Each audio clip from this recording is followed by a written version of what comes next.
तो बिगनर्स के लिए ये संस्कृत है। तो इसमें प्रथम पाठः, और ये दीपकम पुस्तक जो एनसीईआरटी की है, दीपकम पुस्तकम में पहला पाठ है, वयम वर्णमालाम पठामः, अर्थात हम सब वर्णमाला पढ़ते हैं। अब यहाँ वर्णाः द्विविधाः भवन्ति, अर्थात वर्ण दो प्रकार के होते हैं, स्वराः व्यंजनानि च, स्वर और व्यंजन।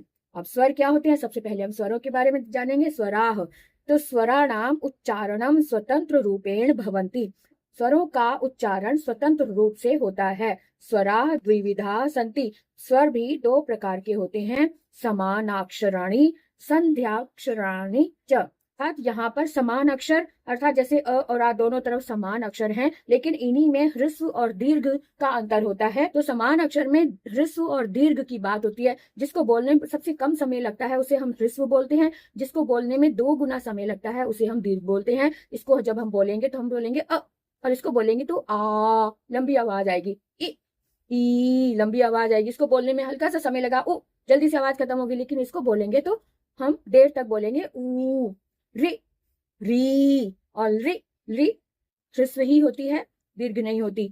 अब आगे देखिए, संध्याक्षराणि, अर्थात जो 2 स्वरों से मिलकर एक अक्षर बनता है, एक स्वर बनता है, वो होते हैं संध्याक्षराणि, या अर्थात जैसे ए, ऐ, ओ, औ, इनको हम संयुक्त अक्षर के अंतर्गत रखते हैं। और ए जो है वो 2 स्वरों से मिलकर बना है, अ और ई से ए बना है, अ और ए से आई बना है, अ और उ से ओ बना है, अ और ओ से औ बना है। अब यहाँ पर देखो, द्वयोः निश्चित स्वरयोः, यानी कि 2 निश्चित स्वर हैं, संधि द्वारा ये नवीना स्वर वर्णाः जायन्ते, ते संध्यक्षर स्वराः भवन्ति। अब 2 अक्षर से मिलकर एक स्वर बना है, तब ऐसे को हम संध्यक्षर स्वराः बोलते हैं। जैसे अभी ऊपर बताया कि अ धन ई तो ए बना, अ धन उ तो ओ बना।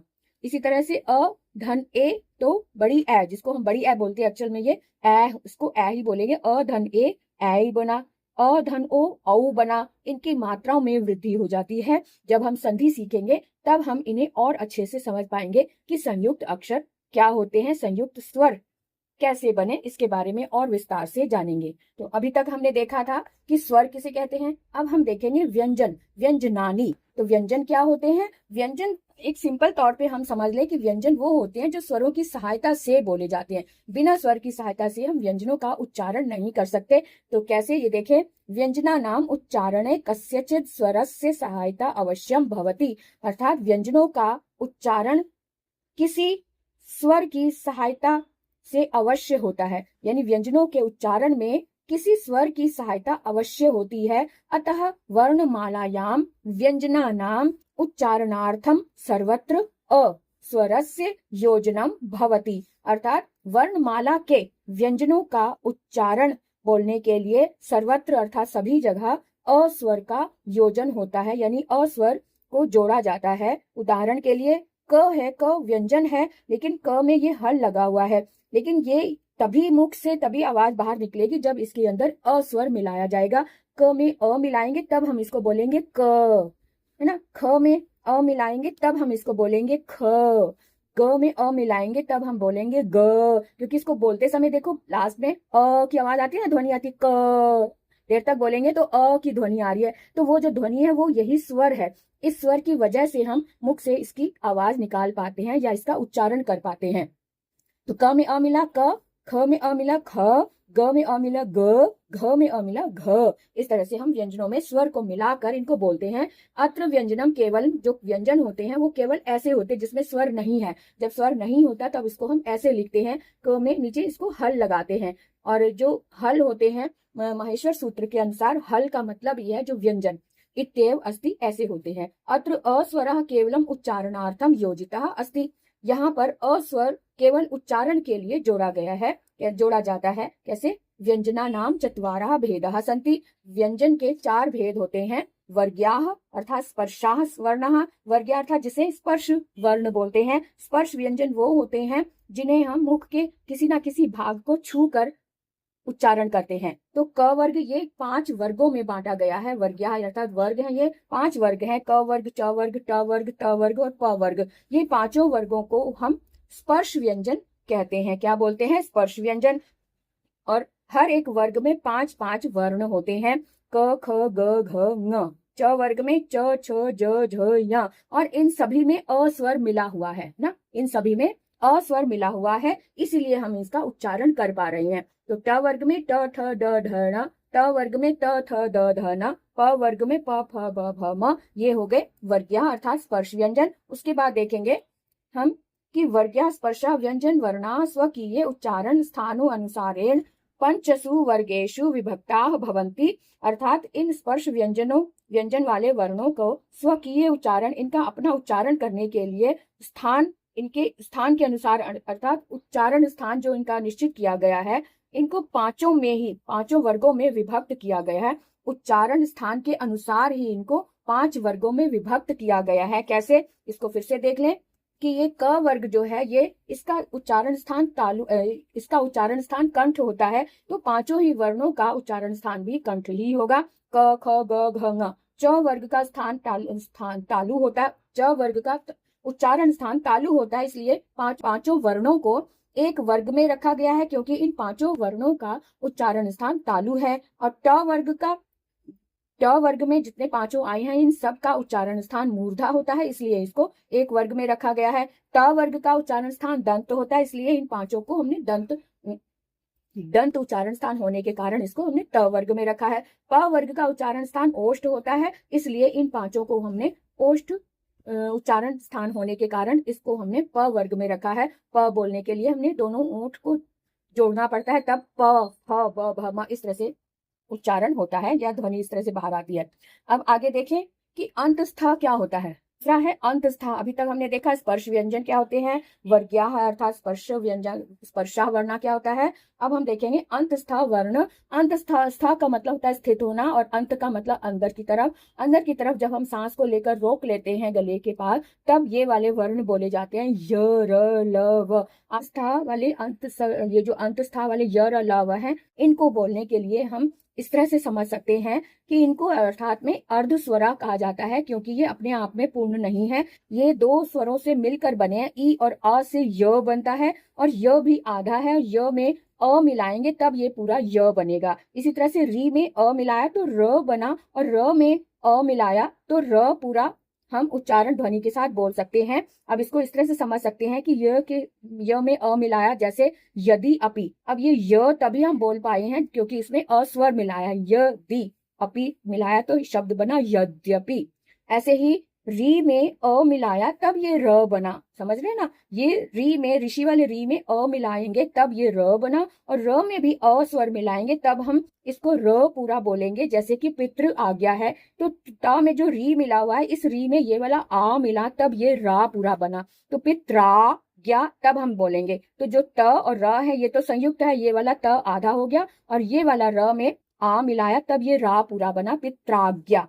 ऐसे ही री में अ मिलाया तो ल बना, ल में अ स्वर मिलाया तब ये ल को हम पूरा बोल पाते हैं। जैसे ये देखो, री में आकृति, री धन आकृति, अब री का ल बना, इस ल को हम तभी पूरा बोल पाएंगे जब इसमें ये वाला आ स्वर मिलेगा। जब स्वर मिला तब ला शब्द, ला अक्षर बना, ला कृति ही, ऐसे इसको हम बोलेंगे। इसी तरह से उ में अ मिलाया तो व बना, है ना। य र ल व ये सभी अंतस्था वर्ण है ना, ये बने कैसे, ये हम अच्छे से समझ पा रहे हैं कि उ में अ मिलाया तब ये व बना, और व में भी जब हमने अ मिलाएंगे तब इसको हम व की ध्वनि मुख से बाहर निकालेंगे। जैसे सु है तो सु में उ आया है तो उ का व बना, और व में अ मिलाया, ये वाला अ मिलाया तो वा बना, और वा बनने के कारण हम ये जो स था ये आधा हो गया, क्योंकि इसमें से हमने उ निकाल लिया, उ को इसमें मिलाया तो ये वा बना, तो यहाँ आधा सा बना, इसलिए ये स्वागतम ये शब्द बना। ठीक है, अब हम आगे देखेंगे कि इसके बाद आता है ऊष्म वर्ण। ऊष्म वर्ण वो होते हैं जिनको बोलते समय सांस को हम बाहर की तरफ फेंकते हैं। ये यरलव को बोलने के लिए हमें सांस को अंदर रोकना पड़ा, तब हमने यरलव बोला, लेकिन ये ऊष्म वर्ण को बोलने के लिए हमें सांस को बाहर की तरफ फेंकना पड़ता है, तब ये अक्षर मुख से बाहर निकलते हैं। इसको बोल के देख लो, श श स ह। सांस को बाहर फेंका तब ये अक्षर बोले गए, तो इसलिए इसे ऊष्म वर्ण बोलते हैं। सांस के साथ सांस की गर्मी को हम बाहर डालते हैं, बाहर की तरफ फेंकते हैं, थ्रो करते हैं, तब ये अक्षर बनते हैं। अब ये ऊष्मणाम व्यंजन वर्णानाम उच्चारण समय मुखात उष्ण वायु निस्सरति, अर्थात ऊष्माणाम ऊष्म वर्णों को, ऊष्म व्यंजनों को, ऊष्माणाम व्यंजनम ऊष्म व्यंजन वर्ण का उच्चारण करते समय मुख से उष्ण अर्थात गर्म वायु निकलती है, यानी बाहर निकलती है। देखा ना आपने, श श स ह, हाथ रख के आप देख सकते हो कि कैसे हवा बाहर निकलती है, गर्म हवा, ऐसे करके देखो। उसके बाद देखें, फोर्थ नंबर पर, चौथे नंबर पर आता है अयोग वाह वर्णौ। अयोग वाह वर्णौ द्विवचन लगा है तो इसका मतलब दो है, ये दो अयोग वाह होते हैं। कौन कौन से? अंग और आहा। ये कोई स्वर या व्यंजन नहीं होते, ये एक तरह से एक चिन्ह है। तो किसी ना किसी पर लगाकर हम बताया, अ के ऊपर लगाया है तो ये अनुस्वार है, और जो विसर्ग, ये जो साइड में डॉट्स लगे हैं इसको हम विसर्ग बोलते हैं। इसका आगे देखें कि इसको कैसे यूज करेंगे, इसका प्रयोग कैसे करेंगे। अयोग वाह विशिष्ट व्यंजन वर्ण अस्ति। अयोग वाह विशिष्ट व्यंजन वर्ण होते हैं। कैसे? अत्र उच्चारणार्थम स्वरस्य संयोजनम पूर्वम भवति। यहाँ उच्चारण के लिए स्वर का संयोजन पूर्व किया गया है, इनका उच्चारण करने से पहले स्वर को जोड़ा गया है। न तो पश्चात यानी कि इसको जोड़ने से पहले, इनका जब अम बोलेंगे तो इस अनुस्वार को बोलने से पहले हमने स्वर को जोड़ा है, ना कि बाद में नहीं। अत्र द्वौ अयोग वाहोस्तः, यहाँ दो तरह से अयोग वाह होते हैं। एक तो अंग बोलते हैं अ, इसमें अ मिला है, अ प्लस अनुस्वार मिला है, तब ये इसको अनुस्वार बोला। अ में विसर्ग लगा, अ प्लस विसर्ग है, तब ये विसर्गा बोला। तो विसर्ग के जो दो डॉट्स होते हैं, इसको बोलने के लिए हमें ह की ध्वनि निकालनी पड़ती है, तो इसको हम बोले विसर्गः। अनुस्वारः, जो ऊपर बिंदी होती है इसको अनुस्वार बोलते हैं, तो अनुस्वार, इसको अनुस्वार और विसर्ग ये दो अयोग वाह होते हैं, इनको अयोग वाह की श्रेणी में रखा जाता है। अब आगे देखें, व्यंजनैः सह सर्वेषाम अपि स्वराणाम संयोजनम भवति। व्यंजनों के साथ सर्वेषाम यानी हमेशा भी स्वराणाम संयोजनम भवति, स्वरों का संयोजन होता है। व्यंजनों के साथ हमेशा ही स्वरों का संयोजन अर्थात स्वरों को जोड़ा जाता है। व्यंजनैः सह स्वराणाम संयोजनेन, व्यंजनों के साथ स्वरों को जोड़ने से ही गुणिताक्षराणि भवन्ति, गुणिताक्षर बनते हैं या होते हैं। ठीक है, तो आज के लिए इतना ही, फिर मिलेंगे अगली कक्षा में।